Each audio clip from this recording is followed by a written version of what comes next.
which at this hour, 9 to 10, would be CSI. Of course, we're preempting that. This major fire, gas line explosion happened about 6:15 in the San Bruno area. It has affected the neighborhood around the Crestmore Canyon area, Claremont and Glenview and Skyline.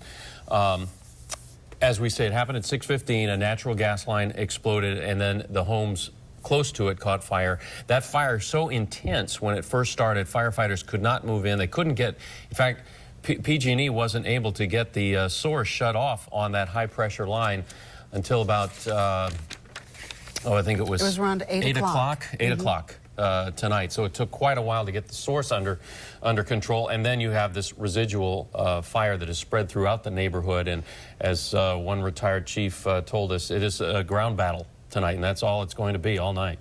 Well, one interesting note, initially Seton Medical Center had set up a code triage. They were looking for mutual aid and assistance should they have a large number of casualties. They have just lifted that triage, which I suppose is a bit of good news. Seems like a good sign. There are some burn patients at Kaiser, 15 of them. San Francisco General with 2 critical burn patients.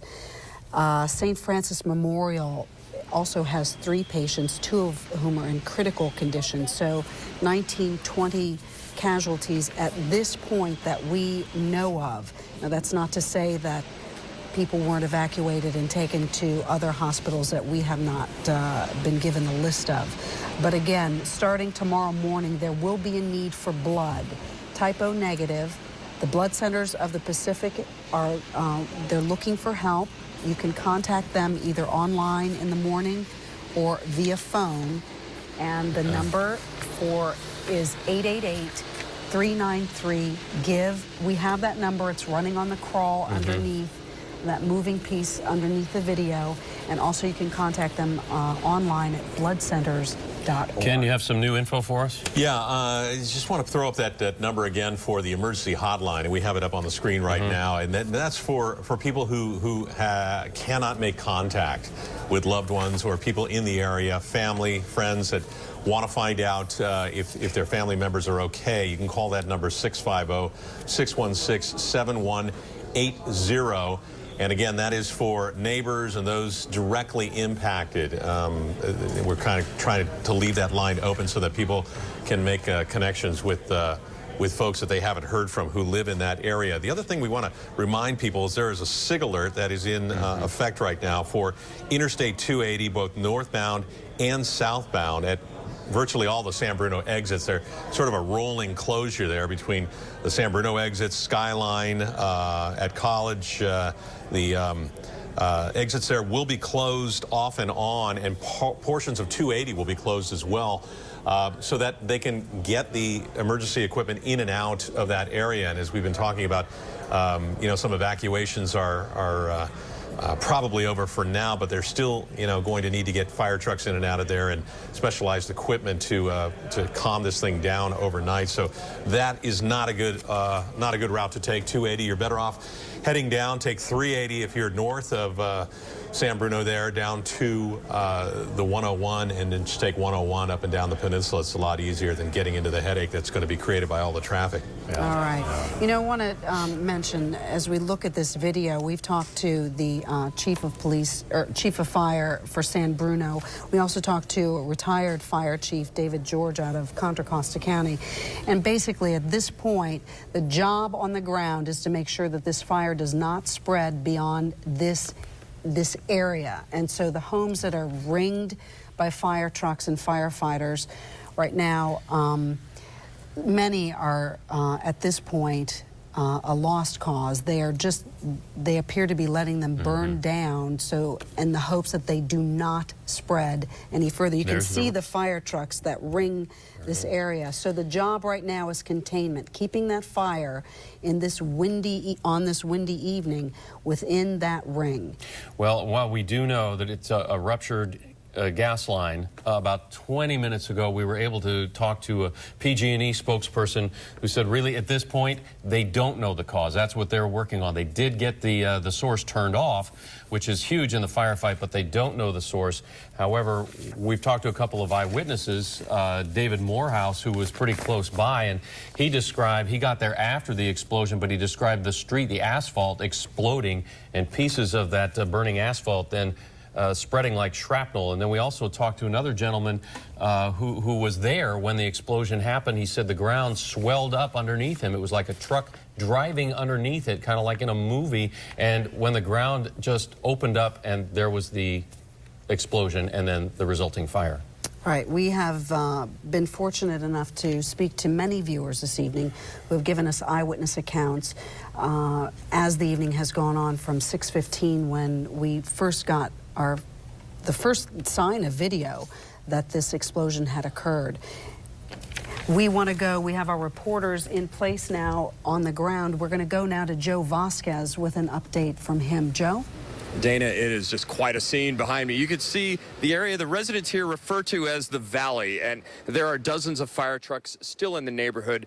Smoke still billowing from these homes that caught on fire following that explosion.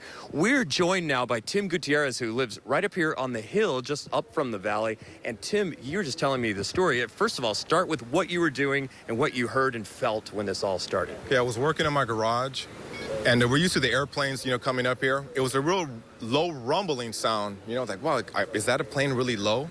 The next thing you know, my radio went off, just cut off, and it was an instant boom, boom. I mean, it shook the house.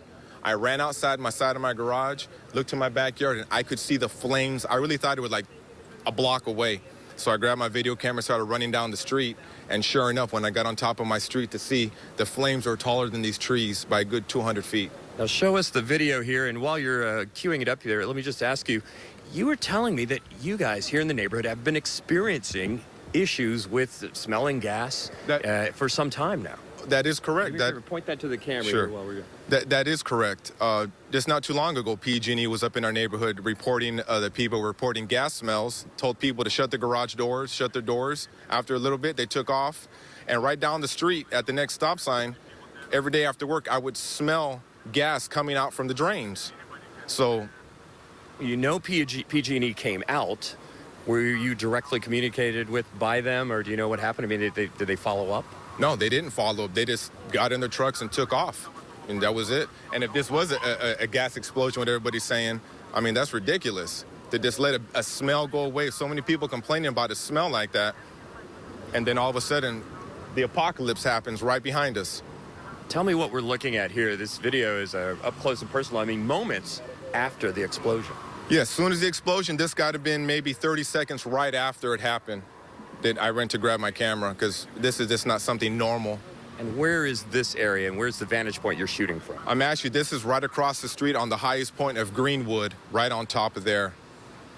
When you're looking down, as you have been for hours now, what goes through your mind right now? The first thing, when I seen the flames and everything, the first thing I thought is, God, the poor families, if anybody's dead. Everybody's probably sitting home trying to watch some football and eating dinner. So that's the first thought that ran through my mind, is so many people must be dead right now, because we really thought it was an airplane crashing down, because everybody said, man, that's got to be jet fuel that's fueling that kind of fire. That was the original rumor, and understandable, because you're not very far from the airport right here. Yes. You constantly see planes fly overhead. Yeah, that is correct. That is correct. And just for the record here, we have heard of injured. I don't think we have a formal number. We have not heard of anybody dying from this right now. That's good. That's good.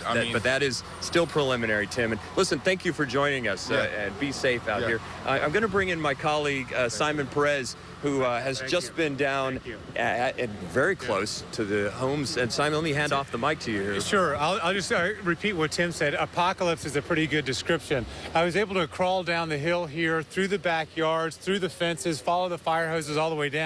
And back where that glow is where the heart of the fire was. I was able to get right down there, and it really is extraordinary. You see pieces of houses, just a few pieces of bricks, some pipes that lead out of the water heaters. Other houses are completely gone. Some of the houses there, the firefighters are still fighting, and I suppose that's the most extraordinary thing is that 3 hours later now, there are still flames. I mean, this fire is still roaring down there.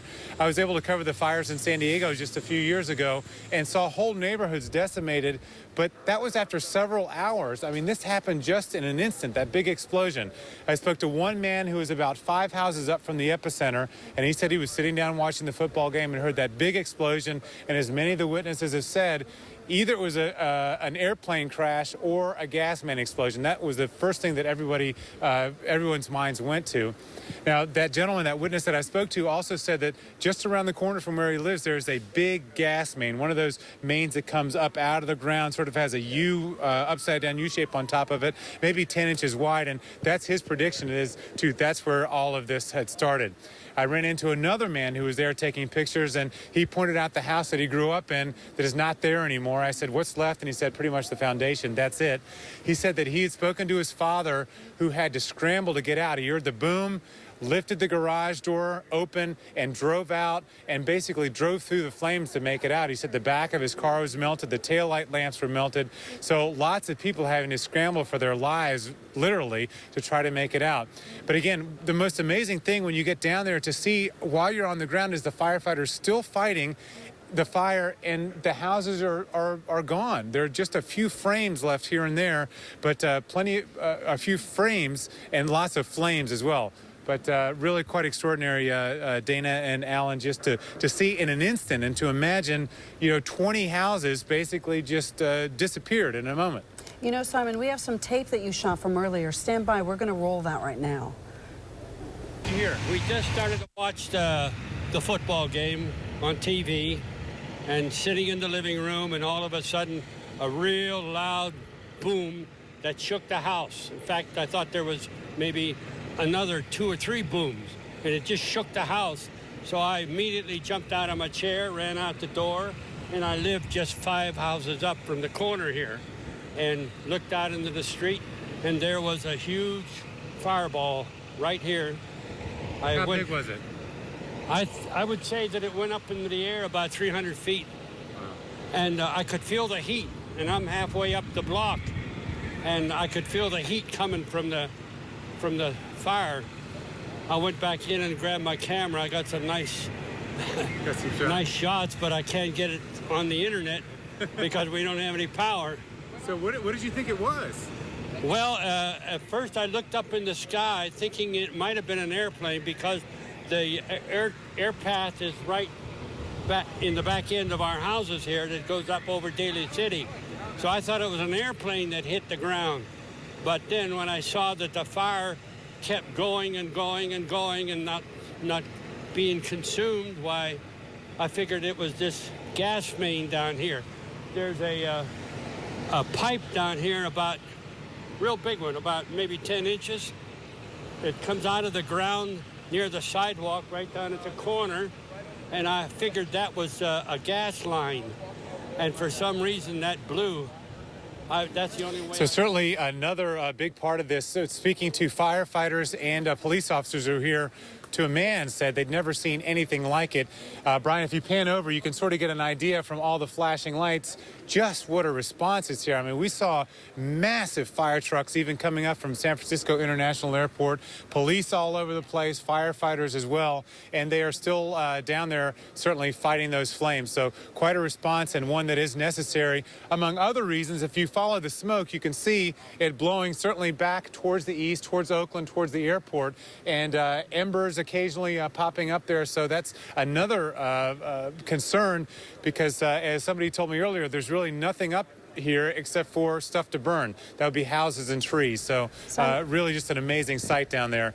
Joe, I wanted to bring Joe back in. He's got some more details about what may have happened. Actually, Simon, I wanted to ask you a question. Go ahead, Dana. We just heard from the man that Joe interviewed saying that he smelled gas, that he's been smelling gas recently.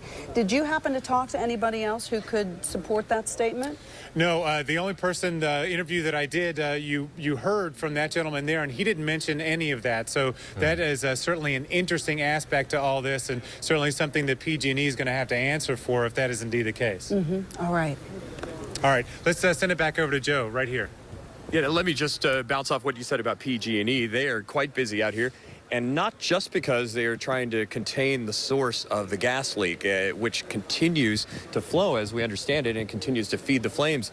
But the other problem is there are hundreds of homes out of power here. We don't have an exact number. I don't know if you guys had a number here, but you know, as far as a couple miles to the north, as folks are driving around this area, there's a radius here where people are plain out of power, and you know, they are scrambling. We've seen loads of PG&E crews drive